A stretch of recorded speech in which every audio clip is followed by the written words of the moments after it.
नमस्कार साथियों, Maharana Pratap agro classes के ऑनलाइन डिजिटल प्लेटफॉर्म पे आपका हार्दिक स्वागत और अभिनंदन है। मैं कौशल्या राजपूत आपके लिए लेके आई हूँ इनऑर्गेनिक केमिस्ट्री का फर्स्ट चैप्टर, या फिर अपन कह सकते हैं सबसे बेसिक चैप्टर जिसे अपन कहते हैं परमाणु की संरचना, एटॉमिक स्ट्रक्चर। उसके बारे में हम अपन पढ़ेंगे और सबसे ईजीएस्ट वे जो रहेगी वो मैं ट्राई करूँगी कि आपको आप तक पहुँचे, ताकि आपको आसानी से समझ में आ सके। चलें, देखिए टॉपिक का नेम है परमाणु की संरचना। इसे आप क्या बोलते हो? Atomic structure. एटॉमिक स्ट्रक्चर जो है, सबसे पहले कि ये जो परमाणु है, अगर अपन शॉर्ट एंड स्वीट परमाणु को डिफाइन करेंगे तो हम क्या कह सकते हैं? तो शॉर्ट एंड स्वीट आप कह सकते हो सूक्ष्मतम अविभाजित कण। परमाणु क्या है? सूक्ष्मतम है, सबसे छोटा है, अविभाजित है अर्थात जिसके टुकड़े नहीं किए जा सकते, और ये क्या है? एक प्रकार का पार्टिकल है अर्थात कि क्या है? कण है। ठीक है, आगे बात करते हैं कि इंग्लिश में अपन इसको क्या बोल सकते हो? तो इंग्लिश में आप बोल सकते हो इसको स्मॉलेस्ट अनडिविजिबल पार्टिकल। ठीक है, डाल्टन के द्वारा ये प्रतिपादित किया गया था कि जो परमाणु है वो क्या है? तो परमाणु जो है, डाल्टन ने बताया 1803 के अंदर कि परमाणु, प्रत्येक पदार्थ जो है वो छोटे छोटे कणों से मिलकर बना है, उसे हम क्या कहते हैं? परमाणु कहते हैं। ठीक है, तो परमाणु जो शब्द है वो किससे मिलकर बना है? एटम से। एटम जो है वो दो शब्दों से मिलकर बना है, जिसको हम कह सकते हैं ए या फिर टॉम। ग्रीक भाषा में, कौन सी भाषा में बेटा? ग्रीक भाषा में हम इसको क्या कह सकते हैं? तो ए का अर्थ होता है अ और टॉम का अर्थ होता है विभाजित, अर्थात एटम क्या है? एटम एक अविभाजित कण है। क्या है? अविभाजित कण। आप क्या बोल सकते हो? परमाणु एक अविभाज्य कण है। परमाणु एक अविभाज्य कण है, अर्थात जिसके टुकड़े नहीं किए जा सकते हैं, अर्थात जिसके टुकड़े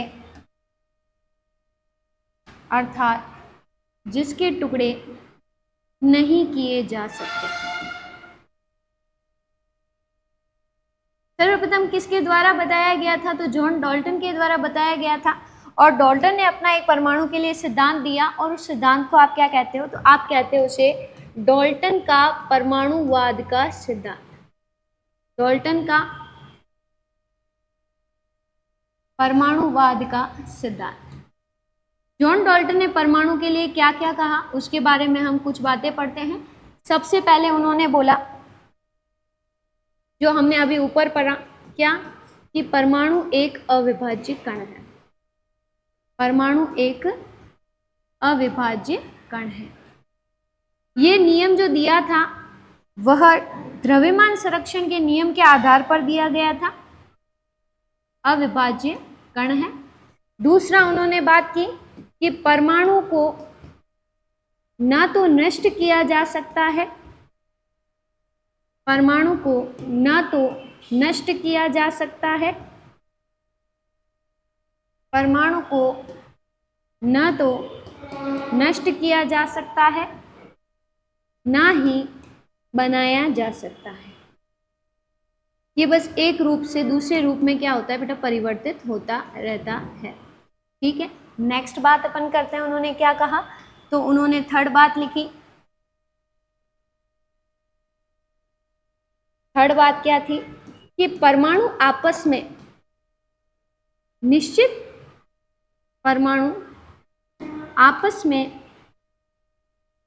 अनुपात में जुड़कर, परमाणु आपस में निश्चित अनुपात में जुड़कर यौगिक का निर्माण करते हैं। यौगिक का निर्माण करते हैं। जैसे कि हाइड्रोजन का परमाणु है, अगर वो 2 अनुपात में है और ऑक्सीजन का परमाणु 1 अनुपात में है, तो आप H2O बनाओगे, जल बनाओगे, और जल एक प्रकार का क्या है? यौगिक है। ठीक है, और उन्होंने क्या बोला? अलग अलग तत्वों के परमाणु अलग अलग तत्वों के परमाणु अलग अलग होते हैं। अगर आपने अलग अलग पदार्थ लिया है तो उनके परमाणु भी क्या होंगे, अलग अलग होंगे। ऐसा नहीं है कि परमाणु एक ही टाइप का होता है, जैसे नाइट्रोजन है उसका परमाणु अलग होगा, ऑक्सीजन है तो उसका परमाणु क्या होगा, अलग होगा। ठीक है, आगे बात करते हैं। ये आपका था परमाणुवाद का सिद्धांत, नॉर्मली जनरल इंट्रोडक्शन था। एक बार मैं आपको वापस रिपीट कर दे रही हूँ। सबसे पहले अपन ने क्या देखा, आपका चैप्टर है परमाणु की संरचना। परमाणु की संरचना, परमाणु क्या है, एक अविभाजित कण है। उसके बाद हमने लिया कि परमाणु किससे मिलके बना है, एक इंग्लिश वर्ड है एटम। एटम का है ए प्लस टॉम, टॉम एक ग्रीक शब्द है, उसका अर्थ होता है, एक अर्थ हुआ अ और टॉम का अर्थ हुआ विभाजित, अर्थात कि परमाणु क्या है, एक अविभाजित कण है जिसके आप टुकड़े नहीं कर सकते हो। फिर क्या आया, डाल्टन का परमाणुवाद का सिद्धांत आया। उसके अनुसार क्या था, तो पहली बात, परमाणु एक अविभाज्य कण है अर्थात उसको और अधिक विभाजित नहीं कर सकते हैं। दूसरा, परमाणु को ना तो आप नष्ट कर सकते हो ना ही क्या कर सकते हो, उसको बनाया जा सकता है, वो अविनाशी है। आप कह सकते हो कि परमाणु क्या है, अविनाशी है। दूसरा, तीसरा, परमाणु आपस में निश्चित अनुपात में जुड़ते हैं तो ये क्या बनाते हैं, यौगिक का निर्माण करते हैं। अगर atom same different type of ratio या एक पर्टिकुलर फिक्स रेशियो में जुड़ते हैं तो ये क्या करते हैं, कंपाउंड या यौगिक का निर्माण करते हैं। आगे देखें कि अलग अलग टाइप के अलग अलग तत्वों के जो परमाणु होते हैं वो नेचर में क्या होते हैं, अलग अलग होते हैं, मतलब परमाणु एक डिफाइनाइट शेप। ठीक है, आगे चलें। अब अपन ना नेक्स्ट टॉपिक लेते हैं। नेक्स्ट टॉपिक आपका लेते हैं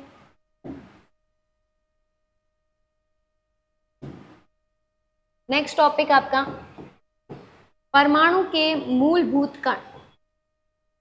परमाणु के मूलभूत कण, परमाणु के मूलभूत कणों में आप देखोगे मेन फंडामेंटल पार्टिकल्स। हम बात कर रहे हैं मेन फंडामेंटल पार्टिकल्स की, कि कौन कौन से फंडामेंटल पार्टिकल्स जो होते हैं वो परमाणु के अंदर प्रेजेंट होते हैं। आज की क्लास में अपन मोस्ट ऑफ द केस में कि एटम के अंदर कौन कौन से पार्टिकल्स प्रेजेंट होते हैं उसके बारे में हम बात करेंगे। ठीक है, मेन फंडामेंटल पार्टिकल्स की अगर आप बात करते हैं तो मेन फंडामेंटल पार्टिकल्स आपके 3 होते हैं। ठीक है, हालांकि और भी पार्टिकल्स एटम के अंदर प्रेजेंट होते हैं पर हम मेन फंडामेंटल पार्टिकल की बात करते हैं, कितने होते हैं गिनती में ये 3 होते हैं। कौन कौन से होते हैं, सबसे पहले आता है ई माइनस, इसको आप क्या बोलते हो बेटा, इलेक्ट्रॉन बोलते हो। दूसरा आता है पी प्लस आप कहते हो इसे प्रोटॉन।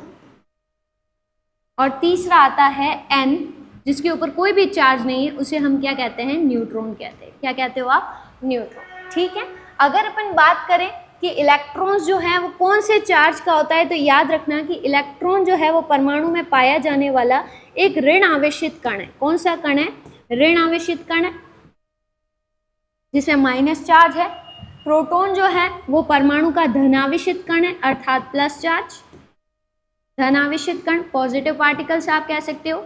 न्यूट्रॉन जो है वो याद रखना आवेश रहित कण है। अगर आपसे कभी क्वेश्चन पूछा जाए कि परमाणु में कौन सा कण है जिसपे कोई आवेश उपस्थित नहीं है, तो आवेश रहित कण आपका कौन सा है, न्यूट्रॉन। इसको आप उदासीन कण भी कह सकते हो। क्या कह सकते हो, उदासीन कण भी कह सकते हो। ये आपके मेन 3 फंडामेंटल पार्टिकल्स या फिर 3 मूलभूत कण होते हैं जो किसके अंदर प्रेजेंट होते हैं, परमाणु के अंदर प्रेजेंट होते हैं। अच्छा, अगर अपन बात करें कि कहाँ पर ये प्रेजेंट होते हैं, तो ये याद रखिए, आपका कोई भी परमाणु है तो परमाणु के मध्य भाग में एक नाभिक होता है। क्या होता है, नाभिक। तो अगर आप बात करो कि परमाणु के नाभिक है, सेंटर पार्ट है, जैसे कि आपका ये परमाणु हो गया और ये आपका परमाणु का मध्य भाग हुआ। मध्य भाग को आप क्या कहते हो, नाभिक। और नाभिक में 2 लोग रहते हैं, एक तो प्रोटॉन और दूसरा कौन रहता है, न्यूट्रॉन। तो मेन फंडामेंटल पार्टिकल्स की बात करें तो नाभिक में एक तो आपका प्रोटॉन आएगा और दूसरा कौन सा आएगा, न्यूट्रॉन। मैं सिर्फ सिंबल लिख रही हूँ क्योंकि ऊपर लिख दिया मैंने इनका पूरा नाम। दूसरा देखो आपके पास में कि बाह्यतम कक्षा में कौन गति करता है, कि परमाणु के बाह्यतम कक्षाएं होती हैं, तो इन बाह्यतम कक्षा में जो गति करता है वो आपका क्या रहता है, इलेक्ट्रॉन। कौन रहता है, इलेक्ट्रॉन। की इलेक्ट्रॉन का चक्कर लगाते हैं परमाणु में, बाह्यतम कक्षाओं में गति करते हैं। ठीक है, ये आपके मेन फंडामेंटल पार्टिकल्स हुए। इनके बारे में हम थोड़ी नई चीज़ें पढ़ते हैं, जैसे कि इनका आवेश क्या है, द्रव्यमान क्या है, उसके बारे में हम थोड़ा शॉर्टली एक बार देख लेते हैं, कैसे इनकी डिस्कवरी हुई या फिर कौन कौन से एक्सपेरिमेंट के थ्रू इनकी खोज हुई है, उसके बारे में बात करते हैं। सबसे पहले मैं आपके ले रही हूँ इलेक्ट्रॉन। क्या ले रही हूँ, इलेक्ट्रॉन। इलेक्ट्रॉन की जो खोज हुई थी वो हुई थी जे थॉमसन के द्वारा। जे थॉमसन के द्वारा 1887 के अंदर। और कौन सा एक्सपेरिमेंट था? तो एक्सपेरिमेंट था कैथोड किरण प्रयोग। कैथोड किरण प्रयोग, ठीक है। कैथोड किरण प्रयोग के द्वारा इलेक्ट्रॉन की क्या हुई थी? आपकी डिस्कवरी हुई थी या खोज हुई थी। दूसरा कि इलेक्ट्रॉन जो है वह विद्युत की मूल इकाई है। क्या है? विद्युत की मूल इकाई है। और इसका जो नामकरण था वो किसने किया? स्टोनी ने किया। किसने किया? स्टोनी नाम का साइंटिस्ट था। उन्होंने क्या किया? इलेक्ट्रॉन को क्या नाम दिया बेटा? इलेक्ट्रॉन नाम दिया। तो अच्छा, इलेक्ट्रॉन नाम स्टोनी ने दिया, तो पहले किस नाम से पुकारा जाता था? पहले इलेक्ट्रॉन को नेगाट्रॉन के नाम से पुकारा जाता था, जब कैथोड किरण रेज के एक्सपेरिमेंट के थ्रू इलेक्ट्रॉन की क्या हुई थी? डिस्कवरी हुई थी। ठीक है, आगे चलते हैं और कुछ बातें पढ़ते हैं। इलेक्ट्रॉन पर जो ये आवेश है, ये आवेश कितना होता है? इलेक्ट्रॉन पर आवेश होता है बेटा -1.6 इंटू 10⁻⁻19 कूलम। ठीक है, और अगर ESU में पूछे तो -4.803 इंटू 10⁻11 कूलम। ठीक है, ये सॉरी कूलम नहीं आएगा, ESU आएगा। ठीक है, ESU। ठीक है, उसके बाद अपन बात करें कि इलेक्ट्रॉन का द्रव्यमान कितना होता है। तो अगर हम बात करें इलेक्ट्रॉन के द्रव्यमान की, तो इलेक्ट्रॉन का द्रव्यमान 3 वे में पूछा जा सकता है या फिर 3 यूनिट्स के अंदर पूछा जा सकता है। सबसे पहले अगर केजी में पूछे तो आप बोलोगे 9.1 इंटू 10⁻⁻31 केजी। ग्राम्स में पूछे तो आप बोल सकते हो 9.1 इंटू 10⁻⁻28 ग्राम्स। अगर आपसे AMU में पूछे 0.005 AMU, 0.005 AMU। अच्छा, AMU क्या है? एटम्स को मापने की, एटम के द्रव्यमान को मापने की इकाई है, एटॉमिक मास यूनिट कहलाता है। ठीक है, इसे AMU बोला जाता है। ये इलेक्ट्रॉन का द्रव्यमान है। अगर आपसे पूछे इलेक्ट्रॉन का विशिष्ट आवेश क्या है? इलेक्ट्रॉन का विशिष्ट आवेश, इलेक्ट्रॉन का विशिष्ट आवेश होता है बेटा 1.76 इंटू 10⁻8। ठीक है, ये इसका क्या है? विशिष्ट आवेश। विशिष्ट आवेश को आप बोलते हो E/m का रेशियो, अर्थात चार्ज बाय मास रेशियो जो है वो 1.76 इंटू 10⁻8 होता है। अच्छा, ये कौन से एक्सपेरिमेंट के थ्रू निकाला गया? तो ये निकाला गया मुलिकन के तेल बूंद एक्सपेरिमेंट से इस वैल्यू को निकाला गया है। मुलिकन के तेल बूंद प्रयोग, एक्सपेरिमेंट प्रयोग से इसको निकाला गया है। ठीक है, आगे बात करते हैं। ये आपका इलेक्ट्रॉन हो गया। एक बार रिपीट कर देती हूँ। इलेक्ट्रॉन की डिस्कवरी जे थॉमसन कैथोड किरण रेज के एक्सपेरिमेंट से 1887 के अंदर हुई। अगर अपन बात करें इलेक्ट्रॉन की, ये जो है वो विद्युत की क्या होती है? मूल इकाई होती है। इसका जो नामकरण था वो स्टोनी के द्वारा किया गया था। अगर आप इसके द्रव्यमान की बात करो, आवेश है, आवेश इस पे पाया जाता है -1.6 इंटू 10⁻⁻19 कूलम। या फिर ESU में पूछे तो -4.803 इंटू 10⁻11 ESU होता है। द्रव्यमान की आप बात करोगे तो इसमें केजी के अंदर पूछे तो 9.1 इंटू 10⁻31 केजी होता है। ग्राम्स में पूछे तो आपको इसमें से 3 कम कर देना है, याद रखना 9.1 इंटू 10⁻28 ग्राम्स। और अगर AMU में पूछे तो 0.005 AMU होता है। ठीक है, इलेक्ट्रॉन का विशिष्ट आवेश E/m की मान बात करें तो 1.76 इंटू 10⁻8 मुलिकन के तेल बूंद एक्सपेरिमेंट के थ्रू निकाला गया है। आगे अपन बात करते हैं बेटा प्रोटॉन। ये आपका इलेक्ट्रॉन खत्म हुआ। नेक्स्ट आपका है प्रोटॉन। Proton P+। इसकी डिस्कवरी हुई थी एनोड रेज के द्वारा, एनोड किरण एक्सपेरिमेंट प्रयोग। दूसरा, एनोड किरणों को कैनाल किरणें भी कहा जाता है, कैनाल किरणें भी कहा जाता है, या फिर आप कह सकते हैं इन्हीं एनोड किरणों को धनात्मक किरणें भी कहा जाता है। ये तीनों वर्ड आपको ध्यान में रखने हैं। इसके एक्सपेरिमेंट के थ्रू प्रोटॉन की डिस्कवरी हुई थी। डिस्कवरी गोल्डस्टीन के द्वारा हुई थी, एनोड किरण रे एक्सपेरिमेंट के द्वारा। अच्छा, प्रोटॉन की बात करें तो इस पे आवेश क्या होता है? प्रोटॉन पर आवेश होता है उधर माइनस था, इधर आएगा प्लस 1.6 इंटू 10⁻19 कूलम। ठीक है, अगर इस पे आपको प्रोटॉन का द्रव्यमान पूछे, मास ऑफ प्रोटॉन, प्रोटॉन का द्रव्यमान, मास ऑफ प्रोटॉन, ये भी आपको तीनों यूनिट्स में पूछा जा सकता है। केजी के अंदर आपको पूछेगा तो 1.675 इंटू 10⁻27 केजी। ग्राम्स में पूछे तो आप लिखोगे 1.675 इंटू 10⁻24 ग्राम्स। और अगर एएमयू में पूछे तो आप बताओगे 1.0075 AMU। ठीक है, ये हो गया प्रोटॉन। आगे चलते हैं, अब अपन बात करते हैं last and third, neutron. Neutron की डिस्कवरी हुई थी जेम्स चैडविक के द्वारा। इन्होंने बेरिलियम पे अल्फा किरणों की बौछार कराई थी, तो प्रोटॉन से भी अत्यधिक भार वाले कण निर्गमित हुए थे। और क्योंकि ये कण उदासीन थे, उदासीन माने इंग्लिश में हम इसको न्यूट्रल बोल सकते हैं, और उदासीन थे इस वजह से क्या है, इसका नाम क्या दिया गया है, न्यूट्रॉन नाम दिया गया है। ठीक है, आगे बात करें, न्यूट्रॉन की खोज जेम्स चैडविक द्वारा 1934 के अंदर की गई थी। ठीक है, आगे देखो, न्यूट्रॉन के ऊपर यदि आपसे आवेश पूछे, न्यूट्रॉन अगर n पर आवेश पूछे तो आप बोलोगे ये आवेश रहित है, इस पे कोई चार्ज उपस्थित नहीं होता, नहीं प्लस होता है ना माइनस होता है, या फिर अपन कह सकते हैं इसको न्यूट्रल, या फिर आप इसको बोल सकते हो उदासीन। ठीक है, दूसरी बात, आप इसमें एक बात और बोल सकते हो, द्रव्यमान की अगर आप बात करो तो सेम द्रव्यमान जो होता है न्यूट्रॉन का वो प्रोटॉन के द्रव्यमान के लगभग बराबर होता है।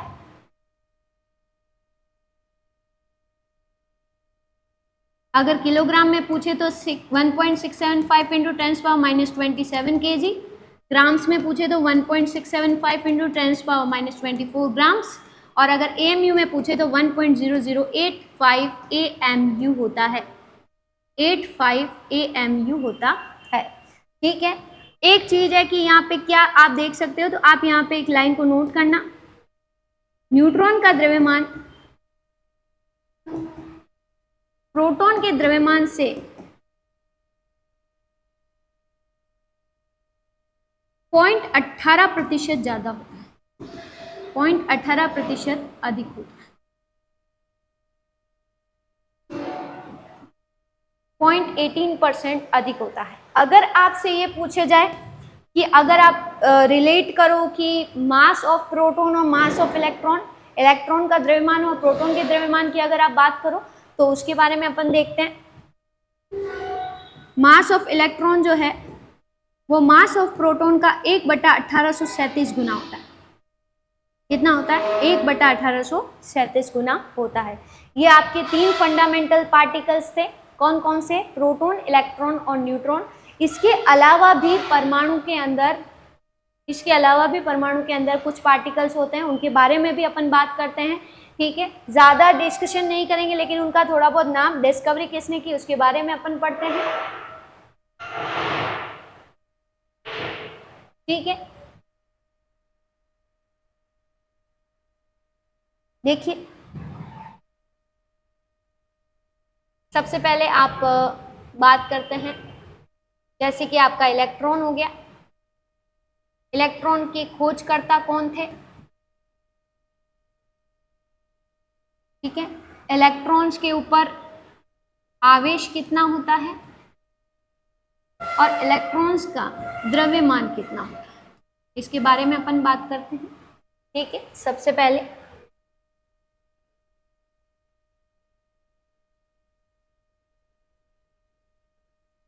देखो, इलेक्ट्रॉन के खोजकर्ता मैंने आपको अभी बताया है, कौन थे? जे थॉमसन, इन्होंने खोज की थी।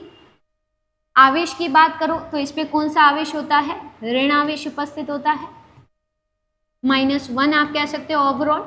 ठीक है, द्रव्यमान इसका कितना होता है? तो 9.1 इंटू 10⁻31 kg इसका मास होता है, द्रव्यमान होता है। आगे देखिए, प्रोटॉन की डिस्कवरी किसने की? गोल्डस्टीन ने की। इस पे कितना चार्ज होता है? तो +1 धनावेश उपस्थित होता है। आवेश की बात करो तो 1.675 इंटू 10⁻⁻27 kg। मैं अभी सिर्फ केजी में लिखती हूँ क्योंकि ग्राम्स और एमयू में बता चुकी हूँ। ठीक है, आगे चलें। न्यूट्रॉन की जेम्स चैडविक के द्वारा हुई है। इस पे कोई आवेश उपस्थित नहीं होता। आप इस पे शून्य आवेश लिख सकते हो या फिर आप लिख सकते हो आवेश रहित कण। द्रव्यमान इसका वही 1.675 इंटू 10⁻⁻27 kg होता है। ठीक है, आगे बात कीजिए। एक होता है आपका मैसोन कण।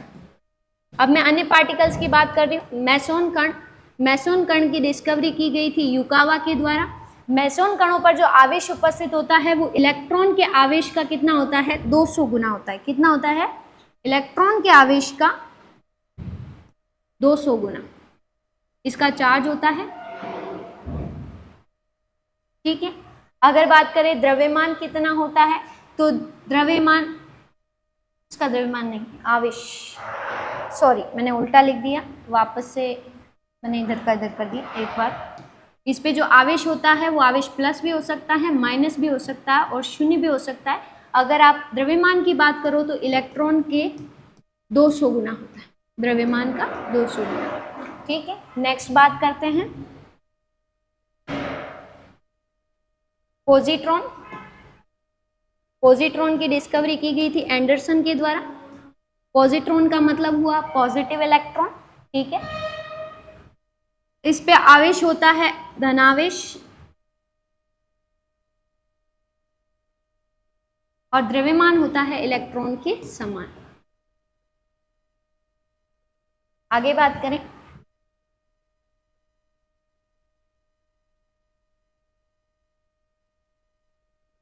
न्यूट्रिनो। न्यूट्रिनो की डिस्कवरी फर्मी के द्वारा की गई थी।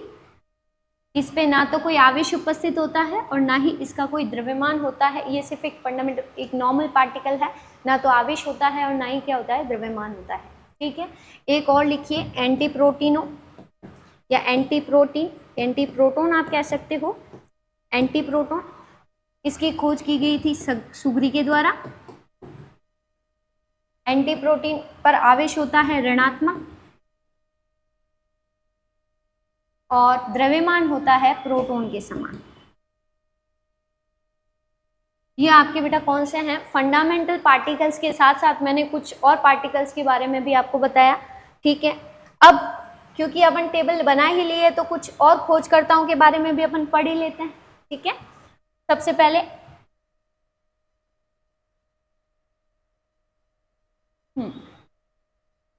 सबसे पहले देखो, आपके अभी आगे आएगा, मैं समझाऊंगी आपको। सबसे पहले समस्थानिक होते हैं जिनके प्रोटॉन की संख्या या परमाणु क्रमांक समान होता है। उसकी खोज सोडी के द्वारा की गई थी। उसके बारे में आएगा आपके संबारिक की खोज एस्टन नामक वैज्ञानिक ने की थी। उसके बाद आएगा आपके पास इलेक्ट्रॉन का नामकरण, जैसे कि मैंने आपको ऊपर लिखवाया, यहाँ पे मैं एक बार और लिखवा देती हूँ। इलेक्ट्रॉन का नामकरण स्टोनी के द्वारा किया गया था। फिर इलेक्ट्रॉन पर आवेश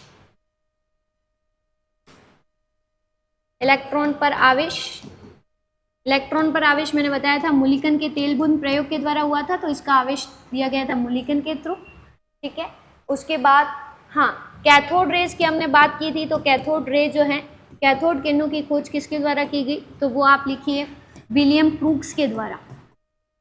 विलियम क्रूक्स के द्वारा खोज की गई। ठीक है, एनोड किरण की खोज किसके द्वारा हुई थी? एनोड किरण की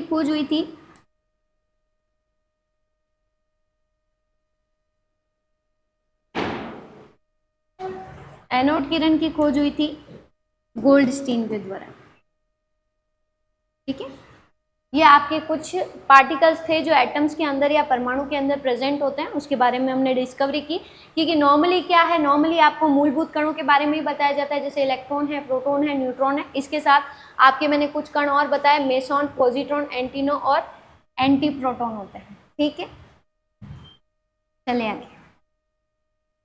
ये थे आपके क्या, परमाणु के कुछ पार्टिकल्स और कुछ खोजों के बारे में हमने डिस्कशन किया। इसके आगे अपन बात करते हैं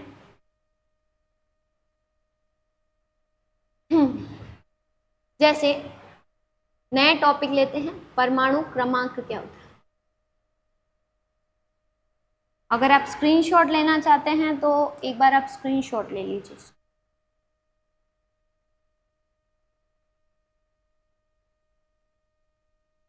बहुत सारा तो ले लिया। परमाणु क्रमांक, परमाणु क्रमांक क्या होता है बेटा?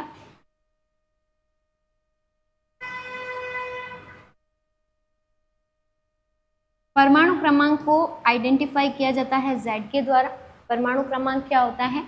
नाभिक के अंदर प्रोटॉन की संख्या, नाभिक के अंदर प्रोटॉन की संख्या को आप क्या कहते हो? परमाणु क्रमांक। प्रोटॉन की संख्या को आप क्या कहते हो? परमाणु क्रमांक। ठीक है, एटॉमिक नंबर, इंग्लिश में इसको बोला जाता है एटॉमिक नंबर। Z से रिप्रेजेंट किया जाता है। और इसका एक नाम और है, अगर आप लिखना चाहें तो आप इसको परमाणु संख्या के नाम से भी पुकार सकते हो। परमाणु क्रमांक Z होता है नाभिक के अंदर प्रोटॉन की संख्या। ठीक है, आगे देखिए, परमाणु भार। परमाणु के भार की अगर अपन बात करें या फिर अपन बात करें द्रव्यमान संख्या की, इसको A से रिप्रेजेंट किया जाता है। और द्रव्यमान संख्या, जब प्रोटॉन की डिस्कवरी हो रही थी तो रदरफोर्ड ने एक्सपेरिमेंट किया था सोने की पतली पन्नी प्रयोग, और उन्होंने उसमें नाभिक की खोज की थी। और उन्होंने ये कहा था कि परमाणु का जो अधिकांश भाग होता है वो उसके नाभिक में केंद्रित होता है, इसलिए जो परमाणु का भार निकलता है वो निकलता है नाभिक में उपस्थित। नाभिक में मैंने अभी आपको थोड़ी देर पहले बताया था कि नाभिक में दो कण उपस्थित होते हैं, प्रोटॉन और न्यूट्रॉन। तो नाभिक में उपस्थित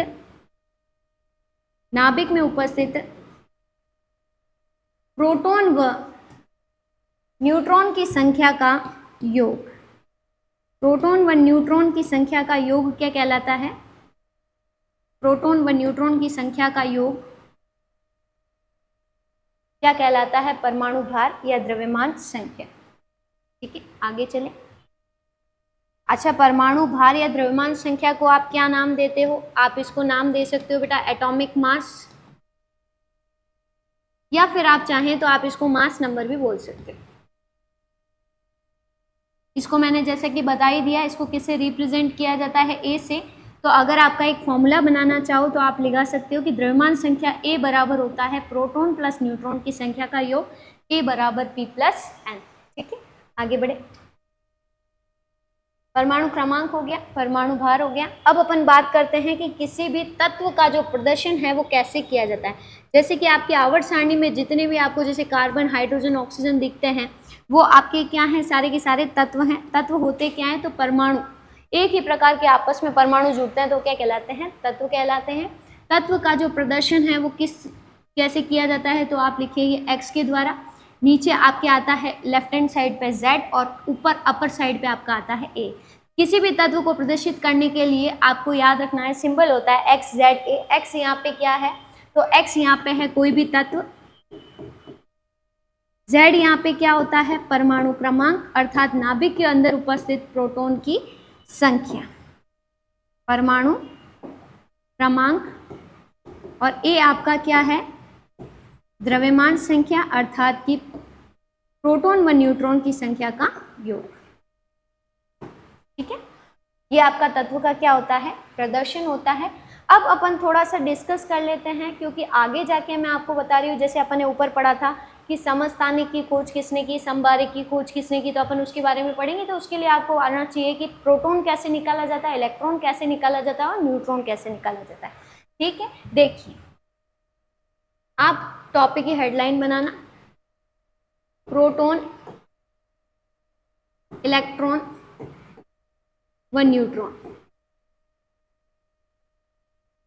ठीक है, देखिए प्रोटॉन का तो कुछ नहीं है। जैसे अगर अपन बात करें कि मैं ये कहूँ कि एक तत्व है सोडियम, सोडियम का परमाणु क्रमांक कितना होता है? 11। कितना होता है? 11। तो अगर मैं सोडियम लिखती हूँ तो मैं यहाँ पे क्या लिखूंगी? 11। तो जो एलिमेंट का नंबर नीचे की ओर प्रदर्शित होता है इसको आप Z कहते हो, और यही Z क्या कहलाता है, आपका प्रोटॉन कहलाता है। सेम है जैसे कि मान लो आपका कैल्शियम है, कैल्शियम 20 होता है तो इसके अंदर प्रोटॉन कितने हुए बेटा, 20 हो गए। नाइट्रोजन 7 होता है तो इसका प्रोटॉन कितना हो जाएगा, 7 हो जाएगा, नाभिक में उपस्थित प्रोटॉन की संख्या। ठीक है, अब जैसे प्रोटॉन का तो आपको दिक्कत नहीं आएगी क्योंकि वही एटॉमिक नंबर है, वही आवर्त सारणी है और उसी से निकाला जा सकता है। लेकिन बात आती है किसकी, इलेक्ट्रॉन और प्रोटॉन निकालने की, तो हम बात करते हैं इलेक्ट्रॉन्स की। अब इलेक्ट्रॉन्स में आपको याद रखना है कि अलग अलग होते हैं। हालांकि किसी भी परमाणु के अंदर जितने नंबर ऑफ प्रोटॉन्स होते हैं उतने ही नंबर ऑफ क्या होते हैं, इलेक्ट्रॉन्स होते हैं। जैसे कि माना कि मैंने बोला कि सोडियम है, तो सोडियम का नंबर 11 है, इसका मतलब ये हुआ कि सोडियम की मैंने स्ट्रक्चर बनाया, पहली कक्षा में 2, दूसरी में 8 और तीसरी कक्षा में कितना इलेक्ट्रॉन होता है, 1। अर्थात जितने अंदर प्रोटॉन होते हैं उतने ही बाहर आपके क्या होते हैं बेटा, इलेक्ट्रॉन्स होते हैं।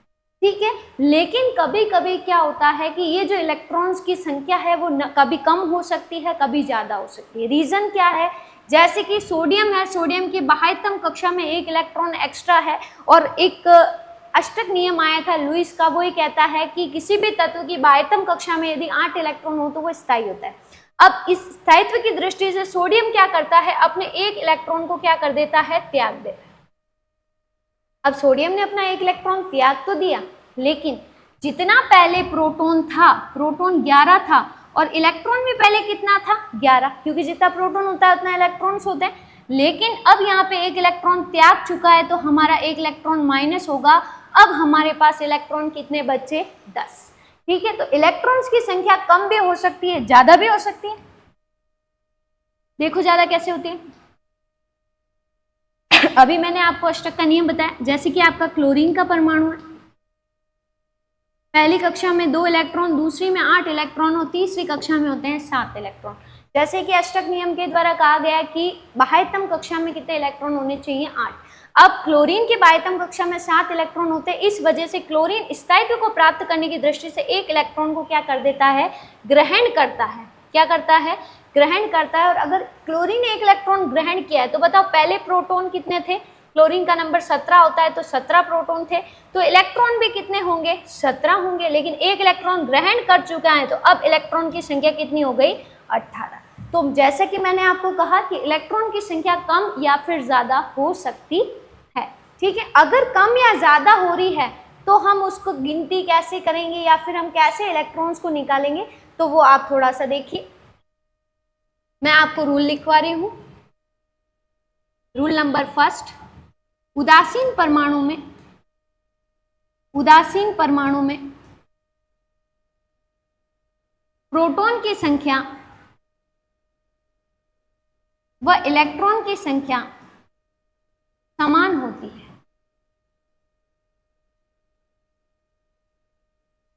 समान होती है अर्थात उदासीन परमाणु का अर्थ ये हुआ कि न तो इलेक्ट्रॉन दिया और न इलेक्ट्रॉन ग्रहण किया, अर्थात जितने प्रोटॉन थे उतने ही नंबर ऑफ क्या होते हैं, इलेक्ट्रॉन्स होते हैं।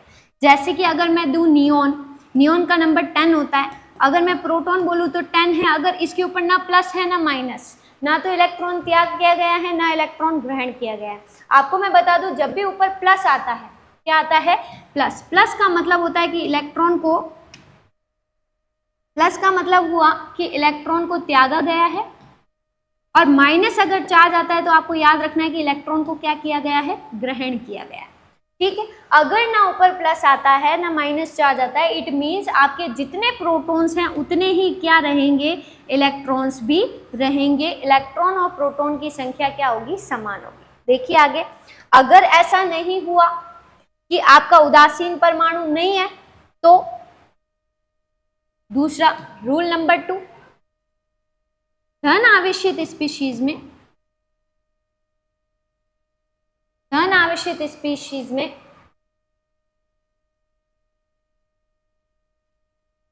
प्रोटॉन व इलेक्ट्रॉन की संख्या समान नहीं होती है, समान नहीं होती है। अच्छा, धनावेश की बात करें तो इलेक्ट्रॉन्स कैसे निकलेगा, बिल्कुल सिंपल है।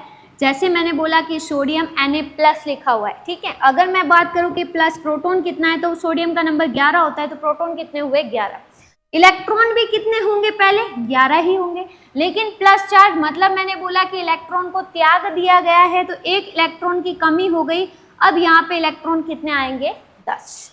और देखो अगर जैसे दे रखा है O2-, इसमें मैं निकालू प्रोटॉन कितना है और इलेक्ट्रॉन कितना है तो ऑक्सीजन का नंबर 8 होता है, तो इलेक्ट्रॉन भी इसमें कितने होंगे 8। अब यहाँ पे 2- है, 2- का मतलब 2 इलेक्ट्रॉन को ग्रहण किया गया है, तो अब आपके इलेक्ट्रॉन कितने हो गए बेटा 10 इलेक्ट्रॉन हो गए, ठीक है। सॉरी मैंने आपको ऋण आवेशित का बता दिया। चलो आप ऋण आवेशित भी आप यहीं पे लिख लो, रूल नंबर 2 और इसको मिक्स कर दो। ऋण आवेशित वह धन आवेशित स्पीशीज में प्रोटॉन और इलेक्ट्रॉन की संख्या समान नहीं होती, ठीक है। ऋण आवेशित में याद रखना ऊपर माइनस है तो नीचे प्लस होगा और ऊपर प्लस है तो नीचे क्या होगा माइनस। इसके थोड़े से मैं एग्जांपल्स और बता देती हूँ आपको ताकि क्लियरिटी आ जाए। जैसे कि आपके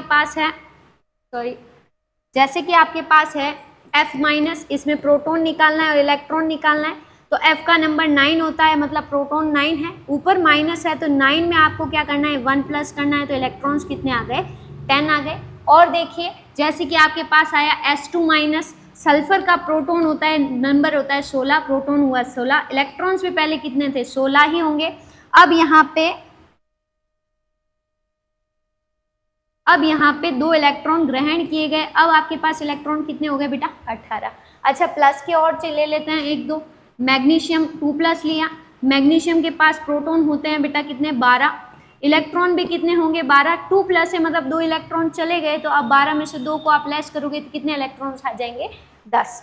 तो आपको याद रखना है कि इलेक्ट्रॉन्स की संख्या जो है वो नॉर्मली हमेशा सेम नहीं होगी। प्रोटॉन तो उतने ही रहते हैं क्योंकि प्रोटॉन किसी से अभिक्रिया नहीं करते, वो कहाँ पे रहते हैं नाभिक के अंदर रहते हैं, ठीक है। बाहर कौन जाएगा या फिर बॉन्डिंग में पार्टिसिपेट कौन करेगा या बंध बनाने में भाग कौन लेता है, तो वो इलेक्ट्रॉन्स लेते हैं। इस वजह से इलेक्ट्रॉन्स कम भी होते हैं और ज्यादा भी होते हैं। देखिए प्रोटॉन इलेक्ट्रॉन निकालना मैंने सिखा दिया। अब अपन बात करते हैं अच्छा इलेक्ट्रॉन कैसे निकाला, एक बार रिपीट कर देते हैं। सबसे पहले अगर आपकी स्पीशीज कैसी है, उदासीन परमाणु है, तो प्रोटॉन और इलेक्ट्रॉन क्या होंगे सेम। अगर धन आवेशित है ऊपर प्लस है तो नीचे क्या करेंगे आप माइनस। अगर ऋण आवेशित है ऊपर माइनस है, माइनस का मतलब ग्रहण किया गया है, तो आप नीचे क्या करेंगे प्लस। ये सिंपल रूल है और ज्यादा कोई आपका टफ रूल नहीं है। अब अपन बात करते हैं न्यूट्रॉन्स की। न्यूट्रॉन को निकालने के लिए आपको पता होना चाहिए क्या, एटॉमिक मास और एटॉमिक नंबर, परमाणु भार और एटॉमिक नंबर परमाणु संख्या, ठीक है। देखिए कैसे, जैसे मान लो कि आपके पास लिखा है सोडियम 1123 का मतलब हुआ ये इसका परमाणु भार है, परमाणु भार है A अर्थात प्रोटॉन प्लस न्यूट्रॉन की संख्या का योग, और ये स्पेशली आपका क्या होता है प्रोटॉन। अगर ऊपर है आपके पास सम ऑफ प्रोटॉन प्लस न्यूट्रॉन, नीचे आपके पास ओनली फॉर प्रोटॉन है, तो अगर मैं निकालना चाहूँ न्यूट्रॉन की संख्या तो मैं क्या करूंगी, प्रोटॉन प्लस न्यूट्रॉन के सम में से मैं किसको लेस कर दूंगी, प्रोटॉन को माइनस कर दूंगी, तो आपके पास फाइनली क्या बचेगा, तो ये प्लस से माइनस कट गया और आपके पास क्या आ जाएगा न्यूट्रॉन। देसी भाषा में बोले तो ऊपर वाले एटॉमिक मास से अगर हम प्रोटॉन की संख्या को माइनस कर दे तो हमारे पास क्या आ जाएगा न्यूट्रॉन, ठीक है। ऊपर वाले में से नीचे वाले को माइनस करोगे तो आपका क्या आएगा न्यूट्रॉन है। देखिए कैसे, यहाँ पे 23 है, 23 में से आप प्रोटॉन 11 को माइनस करो, कितना आ जाएगा आपके पास 12, तो ये 12 आपका क्या निकल गया न्यूट्रॉन निकल, ठीक है। अब इस तरीके से आप क्या कर सकते हो, प्रोटॉन इलेक्ट्रॉन और न्यूट्रॉन निकाल सकते हो। देखिए एक क्वेश्चन करवाती हूँ मैं आपको, अगर आप थोड़ा सा क्लियर हो पाए। हाँ देखिए क्वेश्चन मैंने लिखा, ऑक्सीजन 816 2- में प्रोटॉन इलेक्ट्रॉन्स व न्यूट्रॉन की संख्या बताइए। बहुत आसान सा क्वेश्चन है, प्रोटॉन इलेक्ट्रॉन और न्यूट्रॉन की संख्या बताएं। आप सोच रहे होंगे मैम प्रोटॉन इलेक्ट्रॉन न्यूट्रॉन सिखा रहे हैं तो इसके पीछे का रीजन, अभी जाके हम आगे आइसोडाइफर्स पढ़ेंगे, समस्थानिक पढ़ेंगे, समबारिक पढ़ेंगे, आइसोस्टर्स पढ़ेंगे, सम इलेक्ट्रॉनिक स्पीशीज पढ़ेंगे। तो उसके अंदर आपको इलेक्ट्रॉन्स, प्रोटॉन्स और न्यूट्रॉन्स तीनों निकालना आना चाहिए। इस वजह से मैं आपको इसके रूल्स एंड रेगुलेशंस बता रही हूँ। देखिए O2 माइनस, मैंने आपको क्या सिखाया, प्रोटॉन कौन सा होता है जो लेफ्ट हैंड साइड पे लोअर स्टेट में लिखा होता है, तो प्रोटॉन इसका कितना हुआ 8। इलेक्ट्रॉन्स की बात करें तो मैंने आपको सिखाया जितना प्रोटॉन होता है उतना ही क्या होता है इलेक्ट्रॉन्स, ठीक है। ऊपर 2 माइनस है तो नीचे आप क्या कर दोगे 2 प्लस, क्योंकि 2 इलेक्ट्रॉन माइनस का मतलब ग्रहण किए तो जुड़ जाएंगे। 8 और 2 इलेक्ट्रॉन कितना हुआ 10।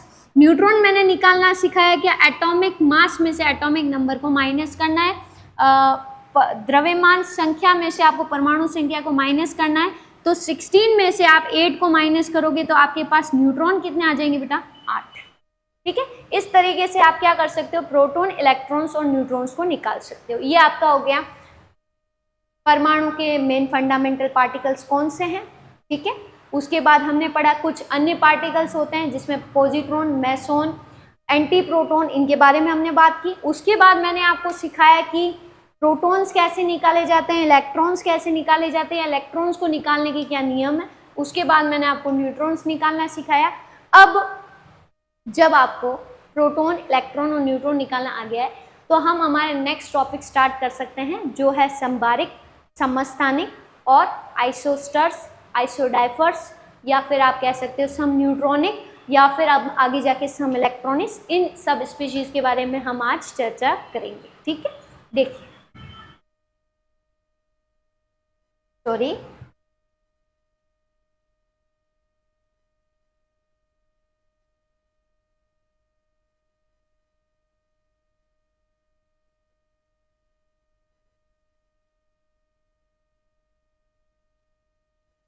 देखिए